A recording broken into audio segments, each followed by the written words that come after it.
Ay hala, may isang DDS vlogger na inoferan para bumaliktad at maging anti-Duterte. Magkano yung kitahan at paano yung kitahan? Binulgar niya, mga kababayan.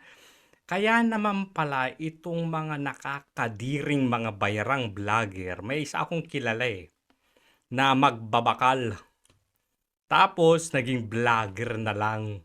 Putya, kahit sino naman na kayang lunukin at ibenta ang dignidad, na kayang ibenta ang paninindigan para lang sa pera, talaga namang masisilaw talaga.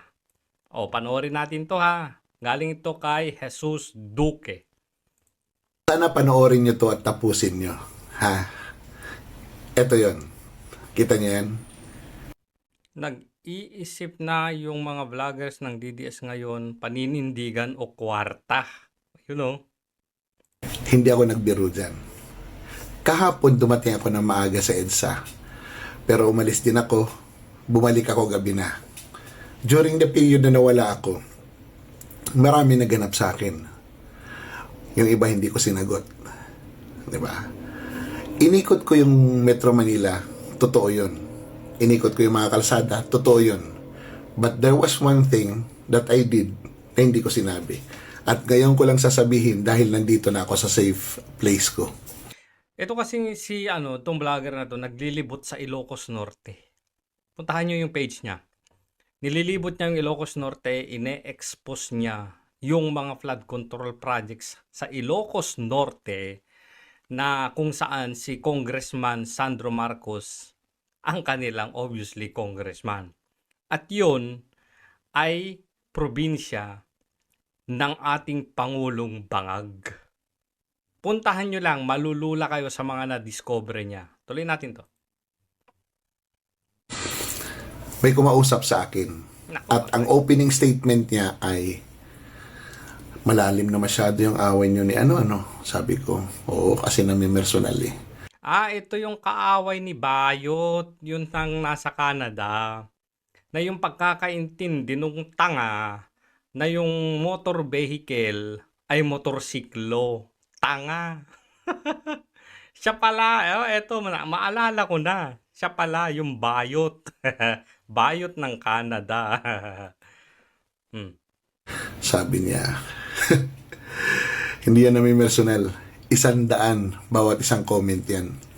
What? Isang daan bawat comment? Kaya pala po, tragis.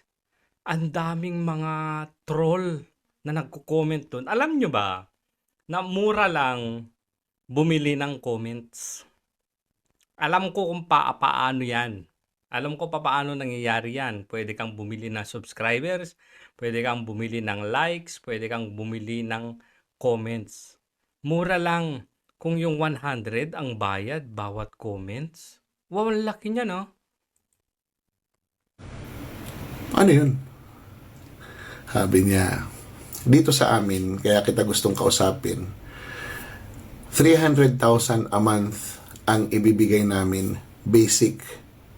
Pucha naman, Kaya naman pala ang daming biglang umangat sa buhay ng mga vloggers. Mga anti-Duterte vloggers. Sipin mo, 300,000? 3.6 million sa isang taon? Basic? Manira ka lang sa mga Duterte. Ganun lang kasimple. Mag-vlog ka lang nang ikasisira ng mga Duterte. O yung mga politiko personalidad na lumalaban kontra korupsyon. Alam nyo na kung sino yung mga yan. Yung isa dyan, hindi ko sinasabing bayaran ha. Merong kilala, nakasombrero yan. Biglang bumaliktad eh. Ilan contents ang gawin mo, hindi ka namin pakikialaman. Gumawa ka ng contents mo, basta ito lang ang parameters. Sinabi niya yung mga parameters, hindi ko na i-discuss sa inyo. Ngayon, sabi niya, bawat comment dyan sa contents mo, 100 pesos. Pag sumagot ka, 100 din. Putya, kaya pala yung iba. Now I know. Ang sigasig nilang mag-reply sa mga comments. Kaya naman pala, animal na mga tong putragis tong mga to. Pag sinagot yung comment mo, 100 pa rin yan. Ang pag sinagot. So, pwede kang nag-video ka na, may extra income ka pa, kapag may nag-comment, sinagot mo at sumagot din. Paano pag thread yan, di ba? Grabe, no? Sabi ko, malaki yata yun. Sabi niya, ganyan kami ka-generous sa mga kakampi namin. Putya naman, Nico David. Di ba umaming ka? Ganito ka ba? Nasa grupo mo ba tong mga to?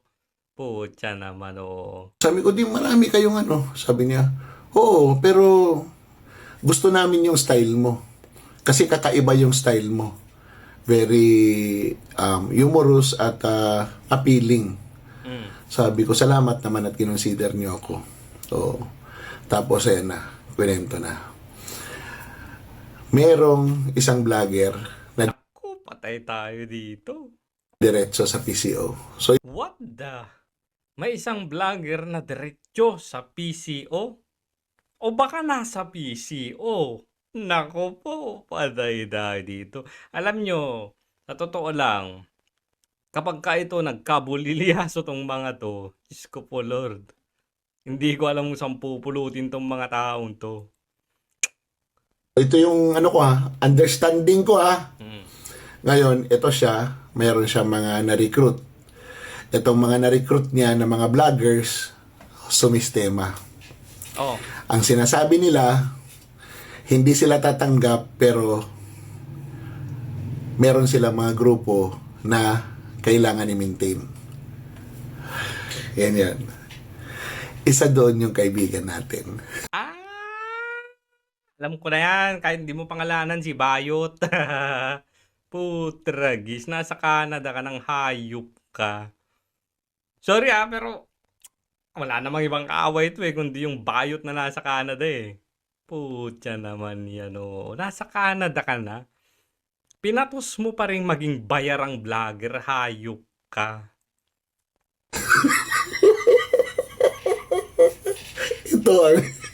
Ito yung malupit.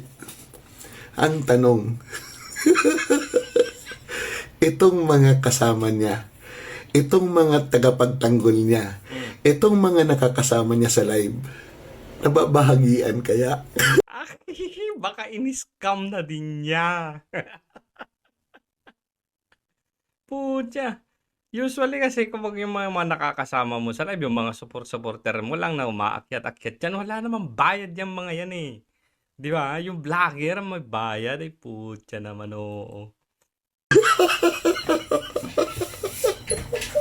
Mukhang may pagkaswapang si... Si Bayot.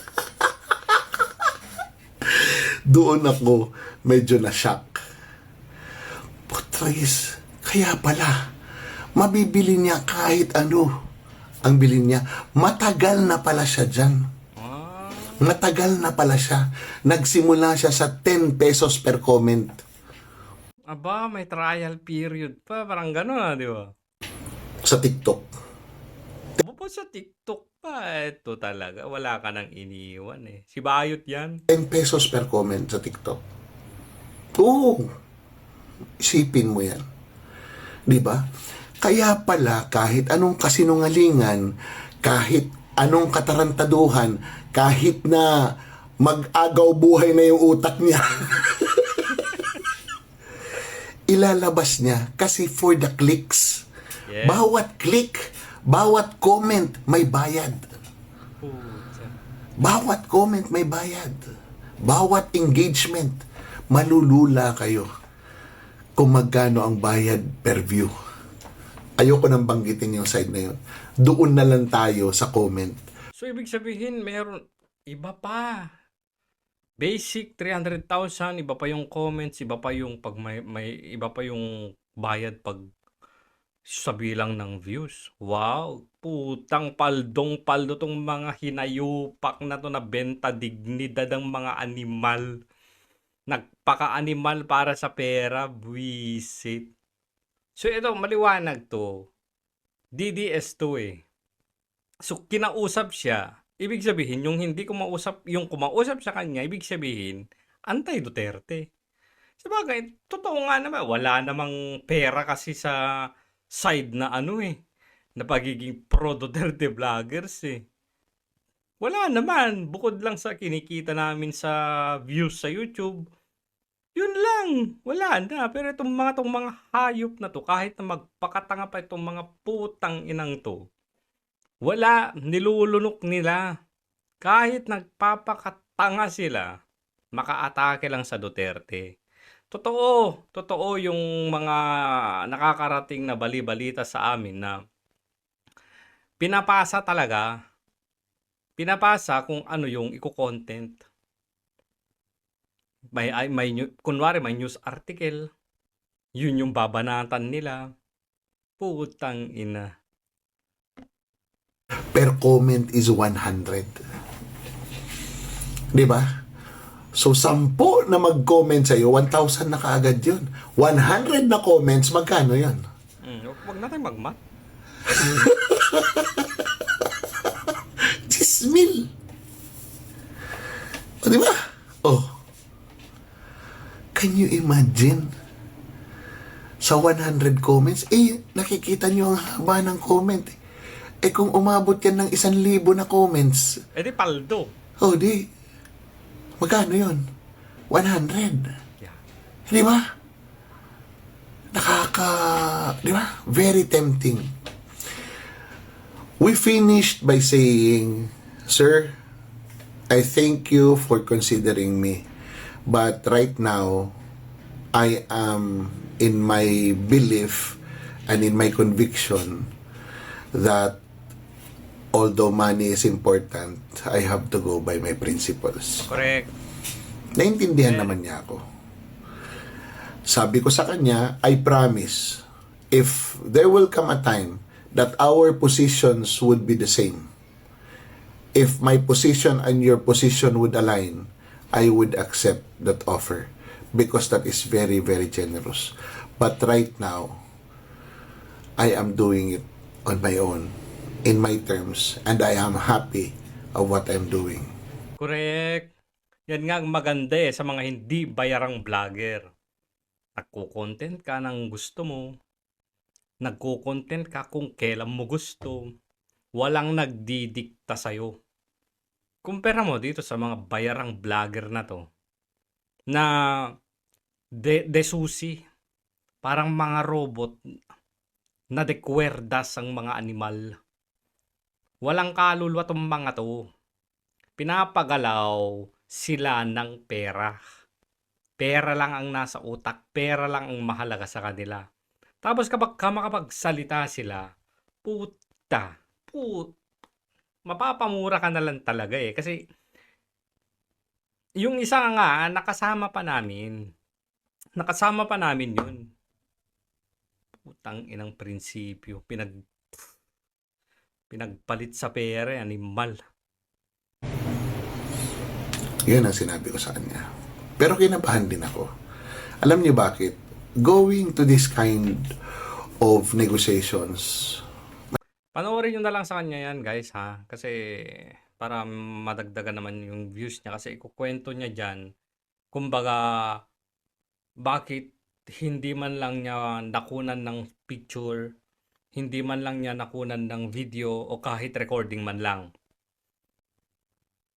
Ikukwento niya dito kung papaano yun nangyari. So, ikakat ko na dyan para meron naman ng madagdagan yung engagement ni Kuya.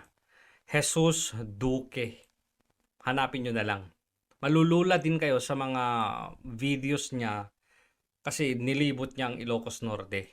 Pinakita niya kung gaano kagarapal doon at kung paano nagbubulag-bulagan yung secretary ng Department of Public Works and Highways na si Vince Dizon.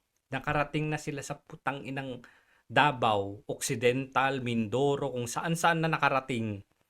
Sa Ilocos Norte, hindi niya marating. Hindi niya mabisita para tignan Ang dami guys, malulula talaga kayo. So yun na lang, puntahan nyo na lang si Kuya.